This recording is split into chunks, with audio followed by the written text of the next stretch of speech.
내 인생에서 성공이란 무엇이다. 나는 이러이러해서 성공한 사람입니다. 여러분 이러한 정의를 내리면서 자신을 소개하실 수 있으십니까? 요즘 우리가 매스컴을 통해서요 성공한 사람들의 이러한 스토리들을 많이 접할 수 있습니다. 그런데 그들의 성공한 스토리들을 우리가 들었을 때에 주로 어떠한 이야기들이 나옵니까? 하나님을 믿는 기독교인들과 또 믿지 않는 또 비기독교인들의 차이가 아마 있습니다. 있을 것입니다. 어떤 차이가 있지요? 하나님이 그 이야기 속에 있고 없고, 더 나아가서는 하나님이 그 이야기 속에 주인공이시냐 아니면은 주연 되시느냐라는 차이가 있을 것입니다. 그런 성공한 스토리를 가지고 계신 간증을 들어보면 하나님의 주권적 인도하심과 하나님의 역사하심, 간섭하심, 그런 섭리들을 우리가 보고 들을 수가 있습니다. 그런데 그런 간증을 들으면 우리가 하나님을 기대하게 되기도 하고, 또한 그렇게 살아갈 소망을 얻기도 하는 반면에, 또 한편으로는 저런 성공한 스토리들, 하나님이 역사해 주시는 그런 성공 스토리들은 나와 상관없는 특별한 또 분들에게 주어지는 성공적 그런 사례라고 생각하게 되는 경우도 있음을 보게 됩니다. 내 안에 계신 똑같은 살아계신 하나님이신데, 그런데 성공했다 말하는 사람들의 간증을 들으면 왜 그러한 이질감이 생기는 경우가 있는 것일까요? 오늘 여호수아의 이야기도 우리가 하나님의 이야기로 보지 않으면, 하나님의 스토리로 보지 않으면 특별하고 위대한 성경 인물들의 이야기로 보게 될 것입니다. 가나안 정복 전쟁 이야기는 모세와 여호수아라는 그러한 인물들의 성공 스토리가 아니라, 이스라엘 백성들의 전쟁 승리 역사도 아니라, 하나님이 어떤 분이신지를 말씀해 주시고 있고, 또 하나님이 행하신 일들을 보여주고 있습니다. 하나님이 신실하게 약속 가운데서 하나님의 백성들을 인도하고 계심을 보여주고 있습니다. 그래서 하나님이 함께 하시면, 하나님이 함께 하신 그 자체가 여호수아와 이스라엘 백성들에게 성공과 승리 그 자체임을 우리가 말씀에서 확인할 수가 있습니다. 왜냐하면 하나님은 하나님의 뜻과 계획 가운데에서 이스라엘 백성들을 인도하고 계시고, 또 그래서 하나님이 함께 하시는 것이 그들에게는 전쟁에서 또 승리하는 것보다 더 감사하고 놀랍고 위대한 일이었을 것입니다. 사랑하는 분당하는 교회 성도 여러분, 하나님은 오늘 우리와도 함께 하십니다. 하나님이 오늘 우리와 함께 하시는 것이 오늘 우리에게 복인 줄로 믿고 나아가시는 우리가 되기를 원합니다. 우리에게 늘 그 은혜가 있습니다. 오늘 우리에게도 하나님이 함께 하시죠. 그런데 그것을 늘 누리고 있는 것은 아닙니다. 만약 우리가 그 은혜를 누리고 있지 못하다면 하나님이 함께 하시다는 것을 왜 우리가 은혜를 누리지 못하고 있는 것일까요? 본문을 통해서 우리가 하나님이 함께 하신다는 그 복을 누리지 못하고 있는 이유가 있다면 그것을 두 가지 정도로 한번 생각해 보았는데, 첫 번째로는요, 내가 해야 할 일의 범위와 하나님이 하실 일에 대한 구분이 명확하지 않고 흐려져 있기 때문입니다. 오늘 본문 말씀에 등장하는 여호수아의 입장을 통해서 한번 생각해 보았으면 좋겠습니다. 가나안 땅을 잘 정복하려면 여호수아의 인생이 성공한 인생이라고 여러분 말할 수 있을까요? 가나안 땅은 여호수아와 이스라엘 백성들이 정복한 것입니다. 정복한 것입니까? 아니죠. 하나님이 약속으로 이미 그들에게 주신 땅입니다. 이스라엘 백성들은 그것을 차지했을 뿐입니다. 여호수아가 잘 못한다고 주시지 않을 땅도 아니고, 여호수아가 더 잘한다고 해서 더 많이 주실 땅도 아닙니다. 그런데 여호수아의 입장을 생각해 보면 어떠합니까? 여호수아는 어떤 생각이 들 수 있겠습니까? 내가 잘해야지. 내가 잘해야지. 내가 모세처럼 이스라엘 백성들을 이끌고 정복 전쟁에 승리해야 할 텐데 내가 잘할 수 있을까? 저 강하고 견고한 가나안 땅을 어떻게 정복하시? 이러한 고민과 걱정들이 여호수아라고 해도 왜 들지 않았겠습니까? 이는 이 여호수아가 가지고 있는 이 고민은 오늘 우리에게도 있는 문제, 고민일 것입니다. 저 같은 경우에는 내가 김인영 목사님보다 설교를 더 잘해야지. 물론 그런 식으로 생각은 안 하지만요. 그냥 내가 설교를 잘해야지. 그래야 예배 시간에 하나님 나라가 임하지. 은혜가 있지. 내가 자녀를 더 잘 돌봐야지. 그래야 내 자녀가 하나님께 더 크고 위대하게 쓰임받지. 내가 더 열심히 일을 해야지. 거기에 결과와 승패가 달려 있어. 우리는 그렇게 우리 상황을 생각하게 됩니다. 그렇게 내가 앞서게 됩니다. 그러면 뭐가 문제가 되는 것이죠? 눈에 보여지는 모든 결과, 눈에 드러나는 승패의 좌우의 결과가 다 나의 몫으로, 나의 책임으로 그렇게 여기게 되는 부담감이 부과되는 것이죠. 눈에 보이는 결과는 주님께 맡기고 우리는 보이지 않는 하나님 나라를 믿음으로 살아가야 하는데, 이 눈에 보이는 결과, 그것을 내가 잘해야 얻을 수 있다는 부담감이 밀려오면 보이지 않는 하나님 나라를 믿음으로 살아가는 것에 있어서 우리가 성공하기가 참 쉽지 않은 것이죠. 우리가 보이지 않지만 살아계신 하나님의 통치와 그 다스림 가운데에서 그 나라를 살아가야 하는 것에 승리하려면 내가 해야 할 일의 범위와 하나님이 하실 일에 대한 구분이 명확해야 합니다. 아무리 여호수아가 믿음이 강하고 잘 훈련되어져 있는 리더라고 했을지라도 그럼에도 인간적인 자신의 의가 없지 않았을 것입니다. 그래서 하나님이 오늘 여호수아에게 뭐라고 말씀하시는 것이죠? 2절 말씀해 보시면 내 종 모세가 죽었으니 이제 너는 이 모든 백성과 더불어 일어나 이 요단을 건너 내가 그들 곧 이스라엘 자손에게 주는 그 땅으로 가라. 이스라엘 자손에게 주는 그 땅으로 어떻게 하라고요? 가라. 가라는 것입니다. 또 3절 보시면 발바닥으로 밟는 모든 곳은 내가 너희에게 주겠노니 줄 것이니요? 아니죠. 주었노니라고 말하고 있습니다. 믿음으로 밟는 곳은 이미 주었노니 주셨다는 것입니다. 주었으니 가라라는 것이죠. 그리고 4절에서는요, 그 영토의 분명한 범위까지 말씀해 주시고 있습니다. 곧 광야와 이 레바논에서부터 큰 강 곧 유브라덴 강까지 해쪽 속의 온 땅과 또 해지는 대해까지 너희의 영토가 되리라.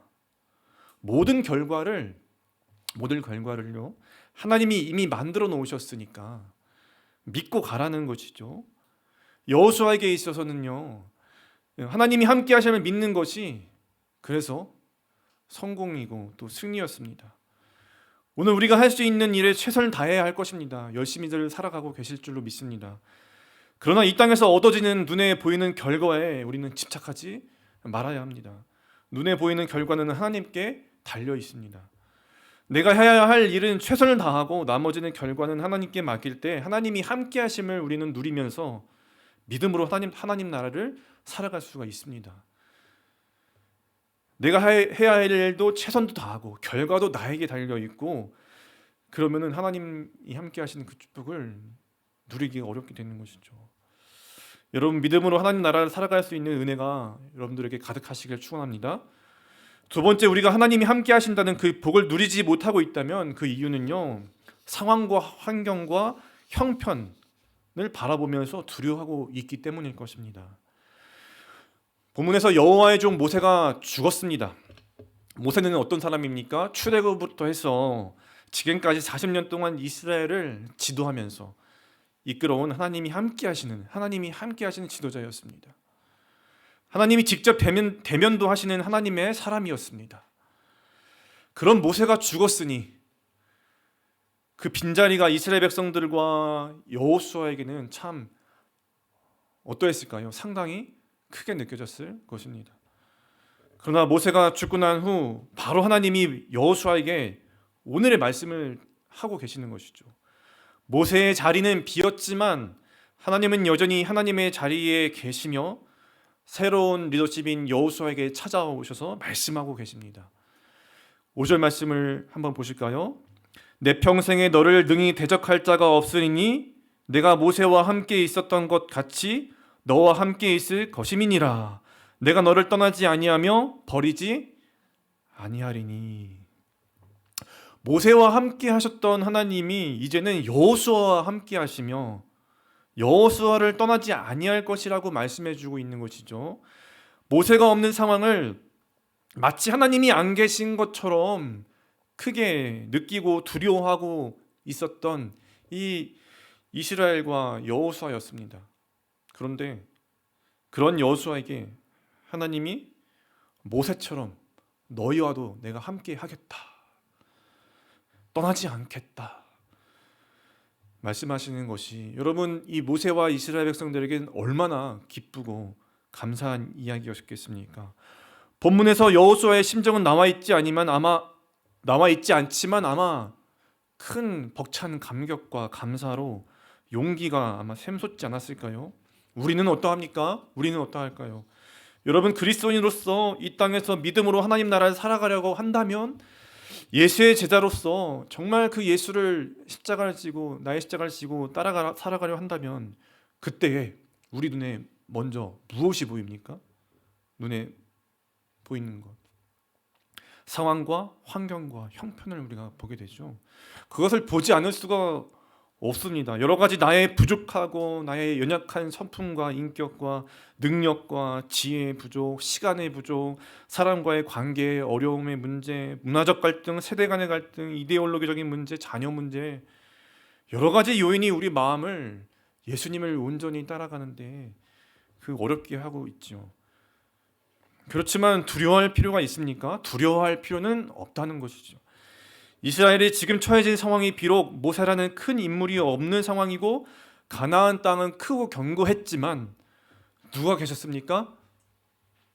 하나님은 여전히 함께. 그래서 그 하나님이 여호수아와 함께 계시겠다고, 모세처럼 함께 계시겠다고 말씀해주고 계시지 않습니까?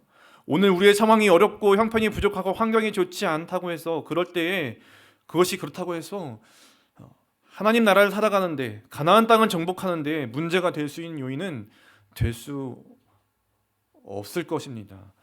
우리가 두려워하는 건 무엇이죠? 어쩌면 우리가 두려워하는 건 보이는 결과를 얻지 못할까 봐, 눈에 보이는 성취를 하지 못할까 봐 두려워하는 것이죠. 우리가 실제적으로 두려워하는 그러한 문제들이 하나님이 주시고자 하시는 그 나라를 살아가는 기쁨을 빼앗을 수 있는 문제는 되지 않을 것입니다. 오히려 주가 가라고 하신 길이라면, 주님께서 보내신 길이라면, 하나님이 명령하신 길에 내가 길목에 서 있다면, 하나님의 뜻 가운데 있는 삶이라면 하나님이 계신 것만으로도 우리의 상황과 형편과 우리의 연약함은 문제가 될 수 없을 것입니다. 하나님이 함께 하시니까요. 예를 들어서 제가 축구를 너무 좋아하는데요, 제가 갑자기 이제 이 목표를 잡고 국가대표 선수 하고 싶은 욕망이 생겨서 나이도 있고 실력도 부족한데도 하나님이 축구를 통해 나를 성공하게 해주실 것을 믿고 그렇게 축구만 열심히 한다면 성공하겠습니까? 네, 실패하겠죠. 하나님의 뜻이 그곳에 아마 없지 않겠습니까? 행여에 성공한다고 해도 저의 욕망에 의한 선택은 하나님의 영광을 가리울 수 있을 것입니다. 그러나 하나님의 뜻에 따라서 하나님의 부르신 자리로 나아가는 것이라면 상황이 어렵고 뭐가 부족해도 좋지 않아 보여도 하나님이 함께 하시기에, 하나님이 일하시기에 우리는 그 가운데서 승리할 수 있는 것이죠. 오히려 꿈과 희망과 용기를 하나님께서 북돋아 주실 것입니다. 오늘 6절 말씀에서처럼요, 하나님은 여호수아가 이스라엘 백성들에게 그 가나안 땅을 차지하게 할 것이라고 말씀하고 계십니다. 그래서 6절 말씀에 보시면 강하고 담대하라, 너는 내가 그들의 조상에게 맹세하여 그들에게 주리라 한 땅을 이 백성에게 차지하게 하리라 라고 말씀하시고 있습니다. 리더로서 여호수아가 걱정하고 두려워한 부분도 정확하게 짚어주시면서 말씀하시고 있는 것을 볼 수 있지요. 여호수아는 이스라엘 백성들로 하여금 가나안 땅을 차지하게 할 것입니다. 모세와 같이 하나님이 함께 하심으로 여호수아는 자신에게 있는 하나님이 주신 그 사명을 감당할 것입니다. 마찬가지로 오늘 저와 여러분들도 그렇게 할 수 있습니다. 우리 또한 우리에게 허락된 그런 삶의 자리에서 나와 함께하는 이웃들에게 하나님을 알릴 수 있습니다. 하나님께로 인도할 수 있습니다. 사랑을 전하고 나눌 수 있습니다. 하나님이 함께 하심을 믿고, 그래서 우리는 강하고 담대하면 됩니다. 그러면 하나님이 함께 하시고 하나님이 행하실 것이니까 우리는 믿고 나아가면 될 것이죠. 그런데 그렇게 믿고 나아가는 우리에게 또 주어져 있는 일은 없을까요? 우리가 해야 할 일은 무엇일까요? 하나님은요 7절과 8절에서 여호수아가 해야 할 일들도 알려주시고 있습니다. 우리 7절과 우리 8절을 한번 한 목소리로 같이 한번 읽어주시면 감사하겠습니다. 시작. 오직 강하고 극히 담대하여 나의 종 모세가 내게 명령한 그 율법을 다 지켜 행하고 우로나 좌로나 치우치지 말라. 그리하면 어디로 가든지 형통하리니 이 율법책을 내 입에서 떠나지 말게 하며 주야로 그것을 묵상하여 그 안에 기록된 대로 다 지켜 행하라. 그리하면 내 길이 평탄하게 될 것이며 내가 형통하리라. 아멘. 7절과 8절 말씀에서 뭐라고 말씀하시고 있습니까? 말씀을 지키는 것에 있어서 강하고 담대할 것을 명하시는 것입니다. 말씀을 지켜 나아가는 것이 전쟁의 승패 여부를 결정한다는 말이 아니라 이스라엘이 이미 주신 하나님의 복을 누리는 데 있어서 그 말씀을 지키는 것이 관건이다라는 말씀이죠. 하나님의 말씀을 지켜나가는 것이 우리 인생에서 눈에 보이는 그러한 성공과 결과를 가져다 준다는 말씀이 아니라 이미 우리의 길을 예비해 두신 그 삶의 자리에서 하나님의 영광을 바라보며 기뻐하고 또 감사하며 구원의 노래를 선포할 수 있는 자리가 될 수 있도록 하신다는 말입니다. 말씀을 강하고 담대하게 지켜나감을 통해서 사랑하는 성도님들 강하고 담대하십시오. 말씀을 지켜나가는 것에 있어서 강하고 담대하시는 우리 분당교회 성도님들이 되시기를 축원합니다. 강하고 담대함이란 오늘 우리의 삶의 목적이 무엇인지를 바로 알고 꿋꿋이 말씀 앞에서 나의 태도와 자세를 겸손히 낮추어서 용기를 내서 섬기는 것입니다. 말씀에 순종하는 것입니다. 거기까지가 오늘 우리가 해야 할 일인 것이죠. 그러면 나머지는 하나님이 하실 것입니다. 내 삶의 자리에서 나를 통해서 우리를 통해서 하나님의 생명이 흘러가고 사랑이 흘러가고 하나님의 이름이 높이 여김을 받으실 것입니다. 내가 혹은 나의 자녀가 크게 쓰임받고 적게 쓰임받는 것 또한 우리가 결정할 사항이 아닐 것입니다. 크고 적은 것이 무엇인지 우리가 판단할 기준도 될 수 없을 것입니다. 그저 그 사랑이 막힘없이 잘 흘러가도록 나와 내 자녀들의 삶의 목적이 무엇인지 바로 알고 그 앞에 나의 태도와 자세를 겸손히 낮추며 담대하게 말씀을 지켜나가는 것입니다. 크고자 하는 세상의 거친 유혹, 크라고 하는 세상의 거친 유혹과 시험들과 도전들, 그것들이 우리를 무기력하게 할 수 있습니다. 고난의 파도가 우리를 가만히 두지 않을 수도 있습니다. 그렇지만 진짜 담대함으로 강한 것은요, 그래도 그 가운데서도 꿋꿋하게 말씀을 지켜나가는 것입니다. 하나님은 여호수아와 이스라엘 백성들에게 그리고 오늘 우리에게 그렇게 말씀하시고 있는 것입니다. 인생이라는 전쟁에서 진정한 승리와 성공의 비결이 있다면 말씀 앞에 온전히 철저히 항복하는 것입니다. 그 자리에서 분명히 하나님이 우리와 함께 하심을 우리는 보게 될 것입니다. 오늘도 우리를 의로운 손으로 붙드시고 또 크시고 넓은 팔로 안으셔서 하나님의 품 안에서 참된 그 평안과 기쁨을 누리며 전하고 사는 삶이 오늘 우리 가운데 충만해지기를 간절히 소원합니다. 오늘도 하나님이 나와 함께 하심을, 우리와 함께 하심을 믿는다면 그 어떤 어려움과 형편과 상황, 그 두려움이 내게 있을지라도 담대히 말씀 앞에 순종할 때에 하나님의 크심을 경험하게 될 줄로 믿습니다. 그 믿음으로 또 이번 한 주도 승리하시는 우리 분당 하나 교회 성도님들이 다 되시기를 축원드립니다.